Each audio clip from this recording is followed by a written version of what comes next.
Saat usia kehamilanku memasuki bulan ke-6, aku seharusnya hidup dalam fase yang paling lembut dan paling dijaga, fase ketika seorang perempuan ingin merasa aman, dipeluk, diyakinkan bahwa tubuh yang semakin berat, dan hati yang semakin sensitif itu tidak ia tanggung sendirian. Tetapi hidup rupanya punya cara paling kejam untuk menunjukkan siapa sebenarnya orang-orang yang kita sebut keluarga, dan malam itu, malam yang sampai sekarang masih bisa kurasakan baunya, suara kipasnya, hawa dinginnya, bahkan detak panik di dadaku, menjadi malam ketika seluruh hidupku retak dalam satu tarikan napas lalu bangkit kembali dalam bentuk yang jauh lebih keras, jauh lebih dingin, dan jauh lebih mematikan bagi keluarga suamiku. Hari itu hujan turun sejak sore, gerimis tipis yang membuat jalanan licin dan langit tampak muram, persis seperti perasaanku yang entah kenapa sejak pagi tidak tenang. Aku pulang lebih cepat dari klinik kandungan setelah kontrol rutin. Dokter bilang bayiku sehat, berat badannya bagus, detak jantungnya kuat, dan aku harus lebih banyak istirahat karena tekanan darahku cenderung naik kalau terlalu stres.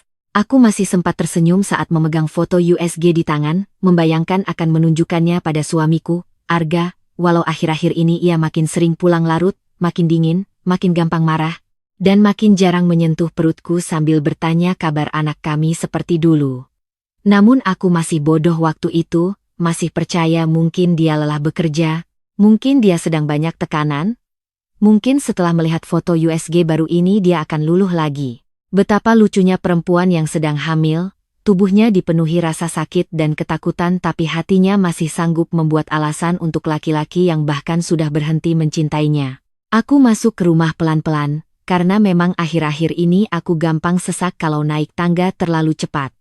Rumah itu bukan rumah kecil, melainkan rumah 2 lantai yang sebagian besar biaya cicilannya ditutup dari tabunganku sebelum menikah dan kemudian dibantu dari penghasilanku sendiri setelah menikah, tapi secara hukum memang atas nama Arga karena dulu aku terlalu percaya.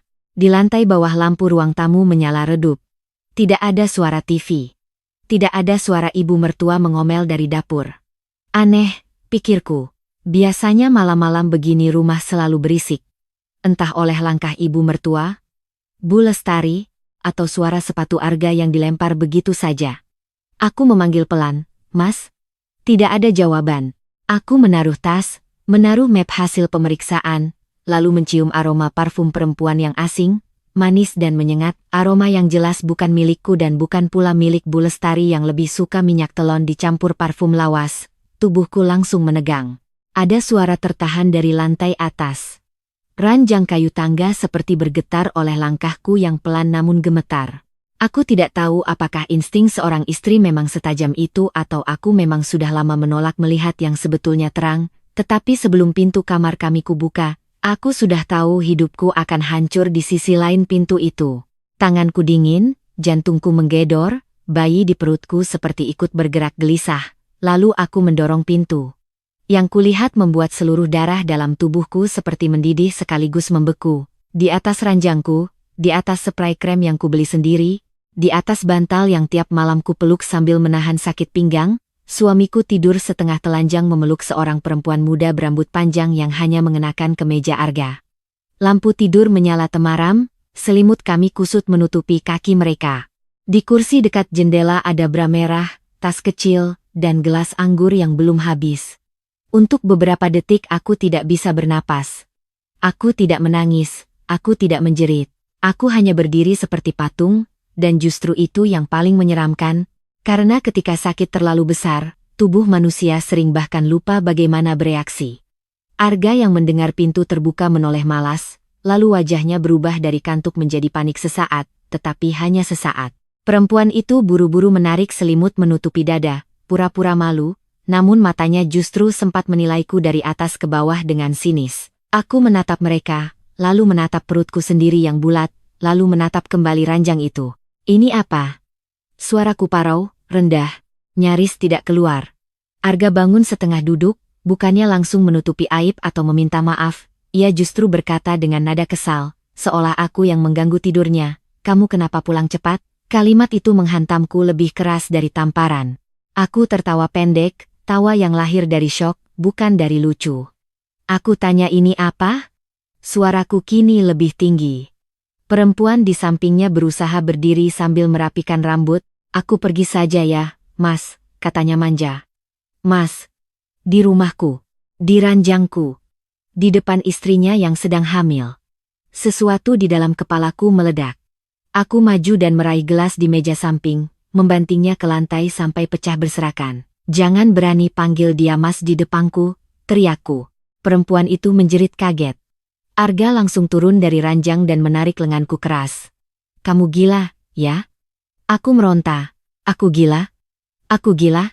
Kamu bawa selingkuhan ke atas ranjang kita saat aku hamil 6 bulan, lalu kamu bilang aku gila? Aku benar-benar mengamuk waktu itu. Aku lempar bantal. Aku sapu tas perempuan itu ke lantai. Aku sobek sarung bantal. Aku hampir jatuh karena kehilangan keseimbangan, tetapi amarah dan rasa ngeri membuatku tetap berdiri. Keluar dari kamarku. Teriakku pada perempuan itu. Dia buru-buru mengambil tasnya, tapi belum sempat melangkah, suara langkah berat terdengar dari koridor, lalu muncul Bu Lestari, ibu mertua yang selama ini selalu menganggap putranya pusat alam semesta. Ia memandang kamar berantakan, perempuan asing, Arga yang setengah berpakaian, lalu aku yang berdiri gemetar sambil memegang pinggang. Aku sempat berharap, walau kecil sekali, sempat berharap sebagai seorang ibu dan perempuan dia akan marah pada anaknya, atau setidaknya malu. Tapi harapan itu mati seketika ketika ia justru melangkah ke arahku dan tanpa peringatan menampar pipiku begitu keras sampai kepalaku terlempar ke samping. Kurang ajar kamu, hamil bukannya jaga mulut malah bikin ribut seperti orang pasar. Suara tamparannya membuat telingaku berdenging. Aku memegang pipi dan menatapnya tak percaya. Bahkan perempuan selingkuhan itu ikut terdiam. Arga hanya berdiri, tidak melindungiku, tidak berkata, "Ma jangan," tidak juga tampak malu. Bu Lestari terus menunjuk wajahku. Istri itu kalau suami cari kenyamanan di luar berarti ada yang salah dari istrinya. Kamu dari awal kerja terus, sibuk terus, sekarang hamil malah makin pemarah. Arga butuh ketenangan, bukan suara teriakmu. Aku merasa mual. Ketenangan, ulangku pelan. Dia tidur dengan perempuan lain di ranjangku. Bu Lestari mendecak. Jangan sebut ranjangmu seolah semua di rumah ini kamu yang beli. Kamu itu sudah menikah, semua milik suami. Dan laki-laki kadang khilaf, tugas istri itu menutup aib, bukan mengamuk. Kalimat itu membuatku mengerti semuanya sekaligus. Mengapa Arga berubah makin berani? Mengapa setiap kali aku curiga selalu dibalikkan seolah aku terlalu sensitif? Mengapa Bu Lestari selalu menyuruhku mengalah? Karena mereka memang satu kubu. Karena di rumah ini aku bukan keluarga, hanya rahim yang sedang bekerja melahirkan keturunan mereka sambil dipaksa diam. Aku menatap Arga, berharap ada satu sisa rasa malu di wajahnya, yang ada hanya kekesalan. Sudah. Jangan lebay. Kamu bikin tekanan darahmu sendiri naik. Sana istirahat. Lebay. Ia menyebut pengkhianatan di depan mataku sebagai lebay. Sesaat bayiku menendang perutku keras sekali, dan untuk pertama kali malam itu aku tidak lagi memikirkan pernikahan, harga diri, atau rumah ini. Aku memikirkan anakku. Aku memikirkan bagaimana ia berhak lahir dalam dunia yang tidak membuat ibunya mati perlahan. Aku memikirkan bahwa satu pertengkaran lagi bisa membuat sesuatu yang buruk terjadi pada kandunganku. Tiba-tiba aku menjadi sangat tenang. Bukan tenang karena memaafkan, melainkan tenang seperti laut sebelum badai. Aku menatap perempuan selingkuhan itu. Pakai bajumu. Pergi. Ia menatap Arga. Arga mengangguk kecil. Ia buru-buru memakai pakaian dan lewat di sampingku tanpa berani menatap. Aku bisa saja menarik rambutnya, menampar wajahnya, membuat skandal lebih besar malam itu. Tetapi anehnya aku merasa dia bukan target utamaku. Pengkhianat sesungguhnya berdiri tepat di depanku. Suamiku sendiri dan ibunya yang memeliharanya jadi monster manja. Aku masuk ke kamar tamu, mengambil koper kecil, beberapa baju hamil, dokumen pribadiku, buku rekening, laptop, hasil USG, dan obat. Bu Lestari masih mengomel dari belakang, katanya perempuan baik tidak pulang malam-malam ke rumah orang tuanya, katanya nanti tetangga bicara macam-macam, katanya aku harus tahu diri dan jangan memperbesar masalah. Aku bahkan tidak menoleh. Arga akhirnya berkata, "Mau kemana kamu?" Aku menjawab sambil memasukkan charger ke tas, ke satu-satunya rumah yang masih punya manusia di dalamnya. Ia mencengkeram pergelangan tanganku. Jangan drama. Aku menatap jari-jarinya lalu menatap matanya. Lepaskan. Sesuatu di wajahku mungkin membuatnya benar-benar melepaskan. Bu Lestari masih sempat berkata tajam, "Kalau kamu keluar malam ini, jangan salahkan kalau nanti semuanya berubah." Aku mengangkat koper, menahan nyeri di pinggang dan sesak di dada, lalu menjawab tanpa menoleh, "Besok pagi yang berubah bukan cuma semuanya. Hidup kalian akan hancur." Aku turun tangga pelan-pelan sambil memegang perutku. Di ruang tamu aku sempat berhenti karena kontraksi palsu menegang sesaat akibat stres. Aku menarik napas, mengusap perut, berbisik pada bayiku, "Maaf, nak, kita pulang." Hujan masih turun saat aku keluar rumah. Sopir taksi online membantuku memasukkan koper ke bagasi. Begitu mobil bergerak, barulah air mataku pecah. Aku menangis sepanjang jalan seperti seseorang yang baru dikubur hidup-hidup lalu dipaksa merangkak keluar sendiri. Sesampainya di rumah orang tuaku, ibuku yang membuka pintu langsung pucat melihat pipiku merah dan koper di tangan. Ayah yang sudah hampir tidur keluar dari kamar dengan langkah tergesa. Begitu melihat keadaanku, ibu memelukku erat dan aku menangis di bahunya seperti anak kecil. Aku menceritakan semuanya terputus-putus di ruang tamu, tentang ranjang, perempuan itu, tamparan Bu Lestari, dan sikap Arga. Ayah yang biasanya sangat tenang sampai berdiri sambil mengepalkan tangan begitu keras sampai urat di lehernya terlihat. Kurang ajar. Hanya itu yang bisa beliau katakan beberapa kali. Ibu menangis sambil mengelus perutku. "Astagfirullah, anakku, anakku." Malam itu dokter keluarga dipanggil ke rumah karena aku mengalami nyeri perut dan tekanan darah naik. Untungnya setelah diperiksa, bayiku baik-baik saja. Tapi dokter dengan tegas berkata aku tidak boleh kembali ke lingkungan yang membuatku stres. Saat semua orang akhirnya tidur, aku justru tidak bisa. Aku duduk di kamar lamaku, memandang hujan di jendela, lalu membuka laptop. Ada satu hal yang Arga dan ibunya tidak pernah sadari. Perempuan yang sering mereka hina sebagai terlalu sibuk bekerja itu selama ini adalah orang yang mengatur hampir semua sendi hidup nyaman mereka. Bisnis Arga yang terlihat berkembang, modalnya sebagian besar dari aku. Toko bahan bangunan yang kini atas nama perusahaan kecilnya. Dana awalnya dari tabunganku, lengkap dengan perjanjian pinjaman dan sebagian saham minoritas yang dulu kupinta atas saran kakakku yang seorang notaris. Mobil yang dipakai Bu Lestari pergi arisan, atas nama leasing perusahaan dengan jaminan dari rekening gabunganku dan cicilannya auto debit dari akun yang kukendalikan. Rumah tempat mereka tinggal, memang atas nama Arga, tetapi sertifikat itu sedang diagunkan untuk kredit usaha dengan tambahan jaminan deposito milikku. Kartu-kartu kredit tambahan, akses belanja, pembayaran supplier, sampai admin akun penjualan daring mereka, semuanya lewat email dan nomor yang masih terhubung ke sistem yang kupegang. Selama ini aku tidak pernah menganggap itu senjata. Malam itu, semuanya berubah. Aku menelepon kakakku, Dimas, pukul 1 dini hari. Begitu ia dengar suaraku, ia langsung tahu ada sesuatu. Aku menceritakan singkat. Ia diam beberapa detik, lalu berkata, "Besok pagi kita tidak bicara baik-baik, kita gerak." Pukul 7 pagi, sementara rumah mertuaku mungkin baru mulai gaduh karena aku benar-benar pergi, aku sudah duduk di kantor pengacara kenalan kakakku, Bu Rani, wanita tegas berusia 40-an yang tidak banyak bicara tapi matanya tajam seperti pisau. Aku membawa semua dokumen. Bukti transfer modal, perjanjian investasi, akses email, bukti cicilan, bukti percakapan Arga yang beberapa kali mengaku memakai dana dariku untuk usaha, juga rekaman suara Bu Lestari yang dulu pernah sombong bilang tanpa uangku bisnis Arga tidak akan jalan. Ya, aku memang tidak sebodoh yang mereka kira. Beberapa bukti ku simpan diam-diam karena sejak awal ada sesuatu dalam diriku yang tidak pernah benar-benar percaya pada keluarga itu. Bu Rani membaca cepat, lalu mengangkat kepala. "Kalau Anda siap perang, mereka bisa kehilangan banyak dalam 1 hari." Aku menatapnya lurus. Saya tidak mau sekadar membuat mereka takut. Saya mau mereka kehilangan semua yang selama ini mereka pakai untuk menginjak saya. Kata-kata itu keluar begitu dingin sampai bahkan aku sendiri terkejut, tapi tidak ada lagi tempat untuk ragu. Bu Rani mulai menjelaskan langkah demi langkah, dan setiap langkah terasa seperti menarik batu-batu besar dari dadaku. Pertama, Kami kirimkan somasi resmi terkait pelanggaran perjanjian penggunaan modal usaha dan tuntutan pembekuan sementara akses terhadap dana operasional yang masih bercampur dengan asetku sampai audit dilakukan. Kedua, aku mencabut kuasa akses rekening gabungan dan menghentikan auto debit yang selama ini menyelamatkan cash flow usaha Arga.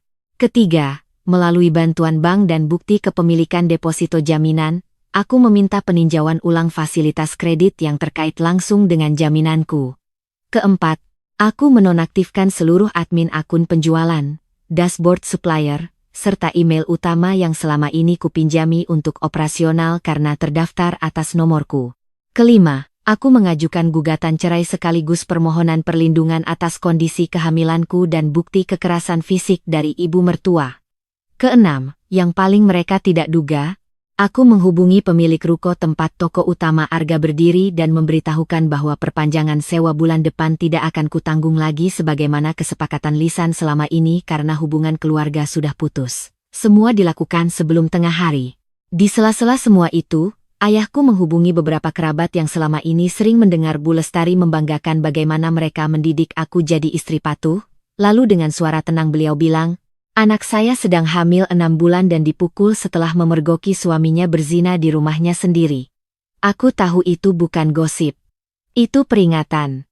Menjelang siang, ponselku meledak. Puluhan panggilan dari Arga. Pesan-pesan masuk bertubi-tubi. Awalnya marah. "Kamu keterlaluan. Kamu blokir rekening kenapa? Supplier telepon semua. Kamu bikin malu keluarga." Aku tidak membalas satupun. Lalu nadanya berubah panik. "Tolong angkat.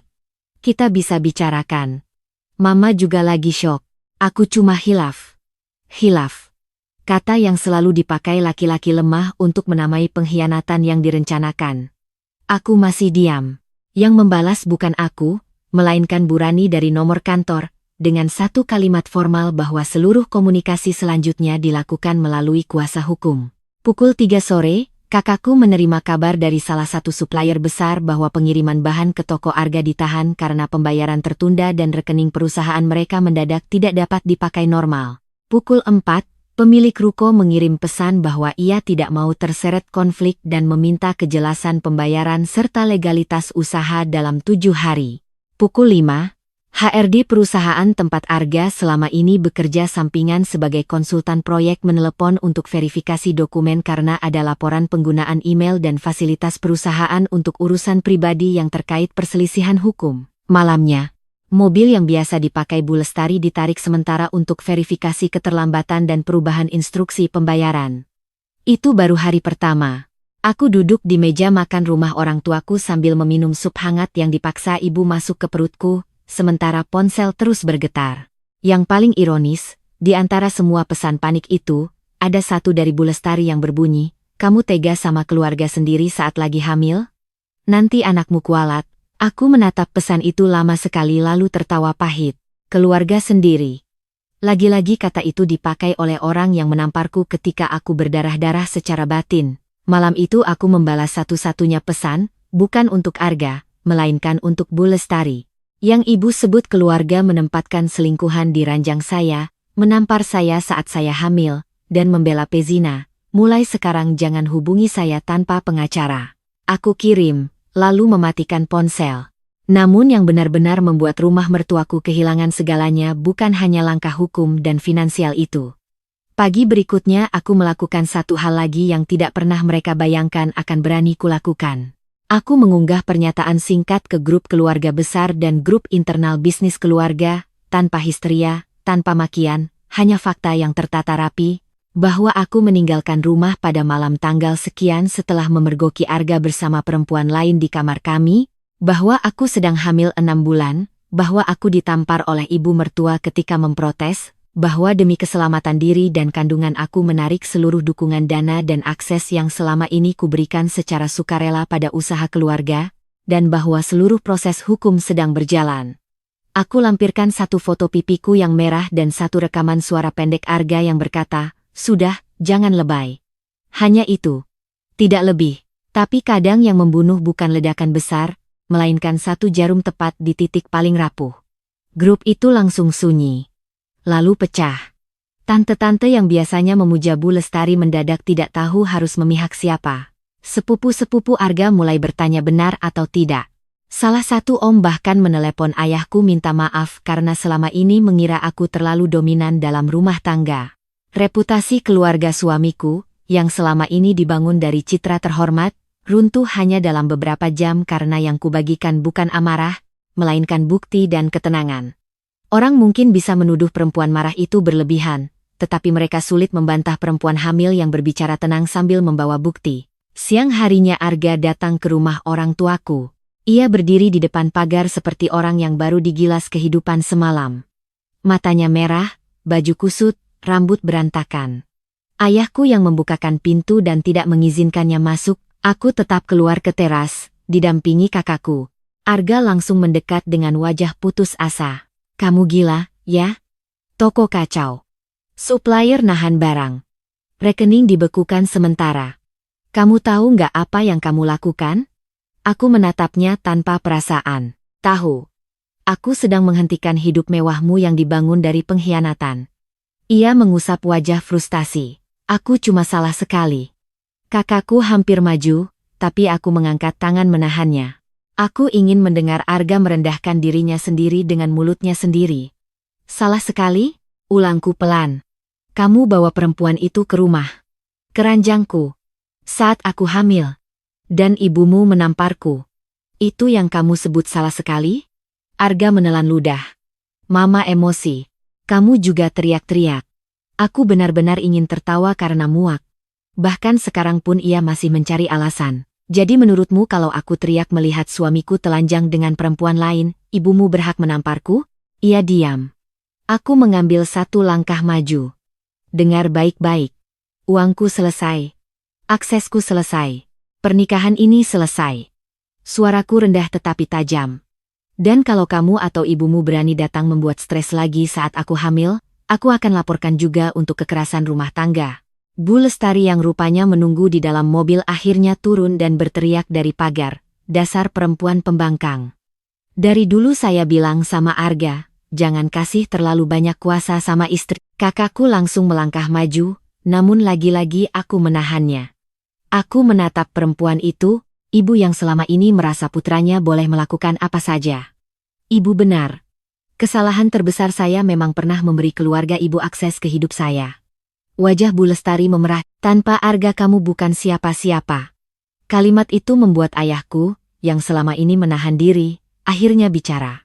Sebelum menikah dengan anak ibu, anak saya sudah punya pekerjaan, tabungan, dan martabat. Setelah menikah, yang bertambah hanya beban. Itu seperti tamparan balik yang jauh lebih keras.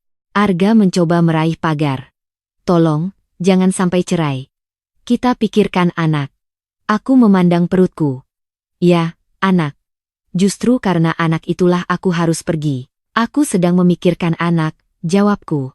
Aku tidak akan membiarkan dia lahir dan tumbuh melihat ibunya dipukul lalu disuruh diam demi menjaga laki-laki bejat. Arga berkedip, mungkin baru sekarang menyadari aku benar-benar hilang dari jangkauannya. Aku bisa putus sama perempuan itu, katanya cepat. Aku bisa minta mama minta maaf. Aku tersenyum tipis, begitu tipis sampai rasanya seperti luka yang mengering. Kamu masih belum paham. Aku bukan pergi karena perempuan itu. Aku pergi karena ternyata kamu dan ibumu sama-sama percaya aku akan tetap tinggal setelah dihina. Kalian salah. Mereka akhirnya pergi dengan ancaman dan juga rayuan yang bercampur. Setelah mobilnya menghilang, kakakku menatapku. Kamu kuat? Aku mengangguk. Tidak sepenuhnya benar. Tetapi hari itu aku memang lebih kuat daripada sehari sebelumnya. Hari-hari berikutnya terasa seperti badai panjang. Dari pihak mertua mulai ada yang menelepon, ada yang memohon damai, ada yang menyalahkanku karena terlalu kejam menghabisi suami saat dia lagi jatuh. Menarik sekali, ketika seorang laki-laki selingkuh saat istrinya hamil, itu disebut khilaf. Ketika istrinya menutup keran uang dan membela diri, itu disebut kejam. Aku tidak meladeni. Fokusku hanya dua, kandunganku dan perang hukum. Bu Rani bekerja cepat.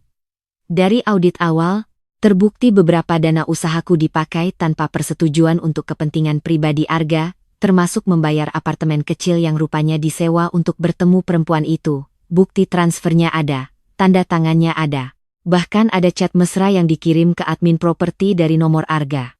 Ketika aku melihat semuanya, dadaku terasa hampa, bukan lagi sakit.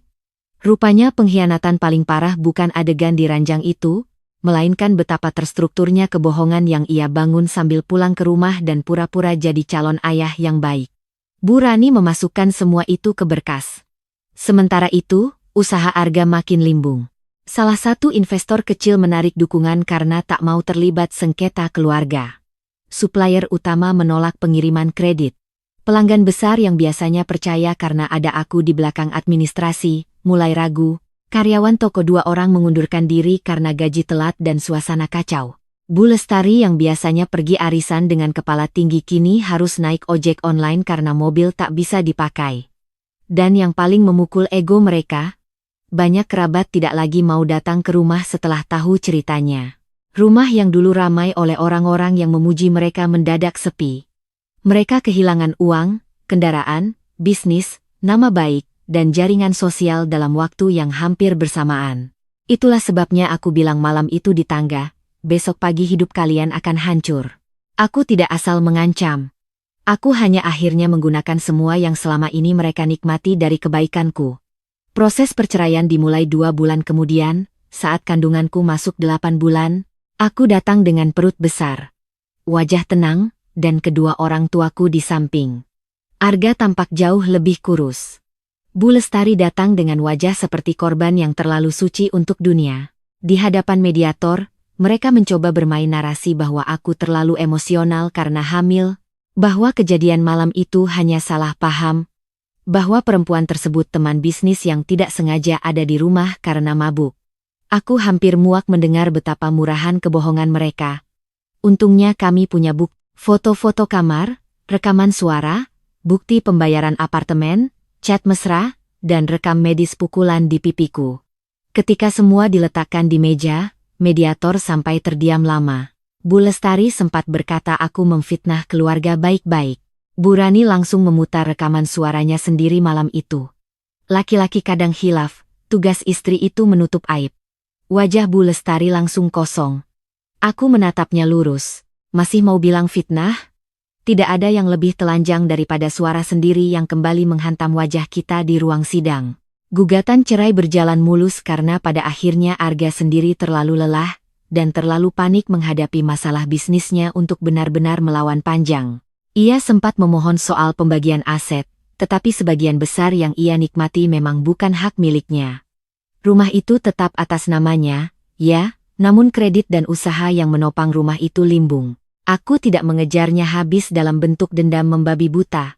Aku hanya menarik semua yang memang milikku dan menagih yang selama ini dipinjam. Itu sudah cukup membuat seluruh istana palsu mereka roboh. Beberapa minggu sebelum melahirkan, aku menerima kabar bahwa rumah mertua harus dijual cepat untuk menutup sebagian utang usaha dan cicilan tertunggak. Ketika mendengar itu, ibu hanya menatapku lama lalu bertanya lembut, "Kamu menyesal?" Aku menggeleng. Aku sedih pernah salah memilih, Bu. Tapi tidak menyesal menghentikannya. Dan itulah kebenaran paling jujur. Aku tidak bersukacita melihat orang jatuh, tetapi aku juga tidak akan menyelamatkan orang yang menenggelamkanku sambil tersenyum. Anakku lahir sebulan kemudian. Seorang bayi laki-laki sehat dengan tangis keras dan jari-jari mungil yang langsung menggenggam telunjukku. Saat pertama kali memeluknya, aku menangis lama sekali. Bukan hanya karena bahagia, tetapi karena aku sadar aku benar-benar berhasil membawa kami keluar. Ia tidak lahir di rumah yang penuh makian. Ia tidak lahir dengan suara nenek yang menampar ibunya di kamar sebelah. Ia tidak lahir di bawah atap yang dipakai ayahnya membawa perempuan lain. Ia lahir di rumah kakek nenek yang mencintainya, dalam pelukan keluarga yang tidak menjadikan cinta sebagai alat kontrol. Arga sempat datang melihat bayi setelah lahir, ditemani pengacaranya. Aku mengizinkan sebentar karena, bagaimanapun, anak itu darahnya juga. Tapi ketika ia berdiri menatap bayinya dengan mata berkaca-kaca dan berbisik, "Maaf, aku tidak merasakan apapun selain jarak yang sangat jauh." Beberapa penyesalan datang terlalu terlambat untuk disebut cinta. Ia mencoba menyentuh tanganku, tetapi aku menariknya. "Jangan salah paham," kataku tenang. "Kamu boleh jadi ayah kalau kamu sanggup jadi manusia dulu." Ia menunduk dan pergi. Bu Lestari tidak datang. Katanya gengsi. Katanya malu. Bagus. Biar ia hidup cukup lama dengan rasa malu yang seharusnya sudah datang sejak hari ia mengangkat tangan ke wajah menantunya yang sedang hamil. Tahun pertama setelah perceraian tidak mudah, tetapi justru paling jujur. Aku kembali bekerja secara bertahap lewat proyek-proyek yang bisa kukerjakan dari rumah. Kesehatanku pulih. Tubuhku belajar lagi berdiri tanpa ketakutan. Rumah orang tuaku kembali penuh tawa karena ada bayi. Kadang malam-malam sepi, aku masih teringat bau parfum asing itu, suara pecahan gelas, dan panas tamparan di pipi. Tetapi sekarang ingatan itu tidak lagi membuatku hancur. Ia menjadi pengingat. Pengingat bahwa ada perempuan-perempuan yang bisa diselamatkan kalau mereka berhenti berharap orang jahat akan tiba-tiba sadar. Kadang mereka tidak akan sadar. Kadang mereka hanya berhenti ketika akses mereka pada kita diputus total. Itulah yang kulakukan. Aku tidak membalas dengan teriak lebih besar. Aku membalas dengan ketenangan, dokumen, rekening, hukum, dan keputusan yang tidak bisa mereka gugat dengan air mata palsu. Beberapa bulan kemudian, kudengar perempuan selingkuhan itu meninggalkan Arga ketika usahanya runtuh. Tentu saja, perempuan seperti itu tidak datang untuk cinta, melainkan untuk kenyamanan. Ketika kenyamanan lenyap, mereka pergi lebih cepat daripada hujan reda. Kudengar juga Bu Lestari kini tinggal menumpang di rumah adiknya karena rumahnya terjual. Kadang dunia tidak perlu kita kutuk, cukup kita berhenti menahan beban yang bukan milik kita, dan hukum sebab akibat akan berjalan sendiri. Kalau ada orang bertanya apa tepatnya yang kulakukan keesokan hari setelah pergi dari rumah itu sampai keluarga suamiku kehilangan semuanya, jawabannya sederhana namun tidak ringan. Aku mengambil kembali setiap rupiah, setiap akses, setiap jaminan, setiap perlindungan, setiap kebohongan yang selama ini kutopang diam-diam. Aku menarik diriku sepenuhnya dari hidup mereka, dan ternyata selama ini hidup mereka memang berdiri di atas pundakku. Begitu pundak itu pergi, mereka roboh. Mereka kehilangan usaha, kehilangan mobil, kehilangan rumah, kehilangan nama baik, kehilangan wibawa di depan keluarga besar, bahkan kehilangan ilusi bahwa aku akan selalu kembali karena sedang hamil dan takut sendiri. Mereka salah besar. Yang mereka hadapi bukan perempuan lemah yang ketakutan menjadi janda dengan anak, melainkan seorang ibu yang baru sadar bahwa anaknya lebih berharga daripada mempertahankan rumah tangga busuk, dan tidak ada yang lebih berbahaya daripada perempuan yang sudah tidak takut kehilangan laki-laki. Kini setiap kali putraku tertawa di pangkuan ayahku, setiap kali ibuku menimangnya sambil tersenyum, setiap kali aku bisa tidur tanpa membayangkan ada orang asing di ranjangku, aku tahu aku membuat pilihan yang benar. Pernikahanku memang hancur, tetapi aku menyelamatkan diriku. Aku menyelamatkan anakku. Aku menyelamatkan martabat yang malam itu hampir mereka injak sampai habis. Dan yang paling penting, aku membuat keluarga yang telah mempermalukanku memahami satu pelajaran yang tidak akan pernah mereka lupakan. Jangan pernah mengira perempuan hamil yang terluka pasti akan diam, menangis, lalu kembali. Kadang ia memang pergi dengan tenang ke rumah orang tuanya malam itu, tetapi keesokan paginya ia bangun bukan sebagai korban, melainkan sebagai badai, dan ketika badai itu selesai lewat, rumah megah, usaha, mobil, tabungan, relasi, dan seluruh kesombongan yang mereka bangun bertahun-tahun tinggal puing-puing yang berterbangan di kaki mereka sendiri.